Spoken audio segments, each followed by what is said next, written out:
Lesson learned, I need to make some backups for when things like this happen.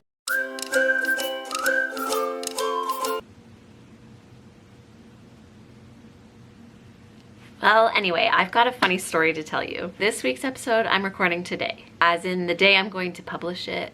As in today's Wednesday. It's also my husband's birthday today. So I'm doing this because I got the stomach bug last week and I was down and out for the count. Is that what that phrase is? I didn't get a chance to record an episode for you. Lesson learned, I need to make some backups for when things like this happen so that I can still give you a weekly video. Well, this episode is not fancy or long, but I'm gonna tell you a funny, not so funny story about this stomach bug I came down with last week, plus a bonus story that makes me laugh years later, time when I worked in a childcare center.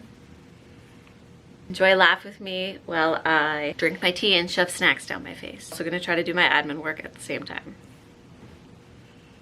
I don't know if you've ever wondered, but this is how I do my break time. This is when the children sleep. I am sitting on the floor with my tea, doing my laptop, my water, my phone, and I just lean against the wall, use one of my blocks for my back, and call it break time. You should see what I have to eat for a snack today. Delicious! My mother-in-law made this for my husband's birthday. It's so good. Book orders are in.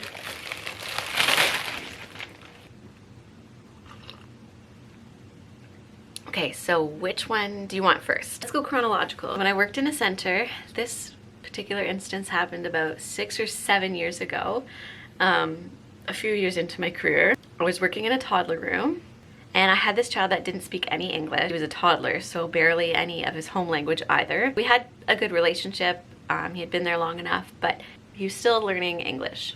So I was about to change his diaper, and actually, I think I changed my mind. I want to tell you about the funny, not so funny story about the stomach bug, and then I'll come back to that story. Okay. So it's a regular Wednesday at Toria's house. That's what the kids call me. We just finished lunch and we're making ourselves comfortable in our beds. I usually sit between my two preschoolers. You know, they like to be acrobats during rest time, so they're just on their beds doing their somersaults and their cartwheels and downward dogs. I put my little pillow on the floor between the two of them, and I just set my phone on top while I went over and tucked in the other kids, which, like, their beds are 1 foot between each other. So the two preschoolers are this way, and then there's 3 other children that go boom, boom, boom on the other side of the room with like a foot, maybe a foot and a half between the bottoms of the beds. So like I turn around, I'm still like right there. I'm tucking in the other children, and when I turn around, the 2 preschoolers are leaning over the pillow between their beds, licking my phone, the screen of my phone, like a full-on doggy lick. And I'm like, what are you guys doing? And they look at me with these big little smiles on their face, like they've been little mischiefs and they're very proud of themselves.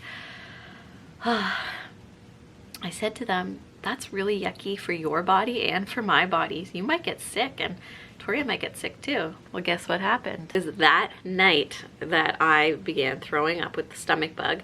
And so I was closed the next day. Got a text message from one of the parents that one of the little children was up at 3 a.m. throwing up for about 8 hours. Friday at sleep time, you know, everything's good. I'm feeling better. I'm just like still really tired, but still have enough energy to operate. So we were open, and the other child then woke up from sleep time at my house throwing up.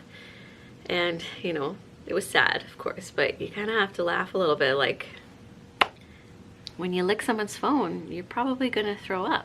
Well, that's my funny, not so funny story. Kids are so weird. Okay, back to the other story now. Where was I? Okay, so little boy doesn't speak any English, toddler barely speaks any of his home language. Diaper change. I was about to change his diaper. So at the center we had a bathroom that was between the preschool room and the toddler room, and there's a change table then, like a counter height. spot to change diapers, and then there's like windows that you can look into the classroom, so when you change a diaper you can still see all the other children. That kind of sets the scene for you. He's a big guy, so I'm changing him standing up, which we do sometimes, and I take off his diaper and he's crying, and I'm like, can't quite figure out why he's sad, and you know, we're trying to communicate with the little bit of communication we have, and all of a sudden he starts peeing, just no diaper on, just peeing straight out into the bathroom. Showing all of his friends in the toddler room his naked body. Funny scene, and he's just peeing into the bathroom onto the floor from way up high, and just crying. Just poor guy was just screaming. What am I supposed to do? I don't want to get peed on, but I don't want him to fall down. And arms reach away, kind of just with my hand, like just out in front of his like chest, trying not to get any of the splashes up on me, and he's just screaming. Then he just finishes peeing and just stops and looks at me. So that's what he was trying to tell me. He was trying to tell me that there was pee coming and he couldn't, and poor guy. Thankfully there's a drain in the middle of the floor, so just kind of spray, wipe it up. But anyway, before I did that, I you know, reached over, picked him up, and we wiped him down and got some new pants on. And he peed for quite a long time. Like, he's just standing there just peeing and peeing and peeing, and standing there kind of laughing slash trying to let him know we're here to help him. And it's just a funny story, and I think about it sometimes and it just makes me laugh. I hope that you enjoyed that little story, and I'm gonna get back on the train with getting a regular video out next week. I'm going to do my admin work now and check in on the children and make sure everybody's sleeping well, finish my delicious treat, and maybe do some planning for my husband's birthday tonight. Okay guys, we'll see you next week on the Early Childhood Educator.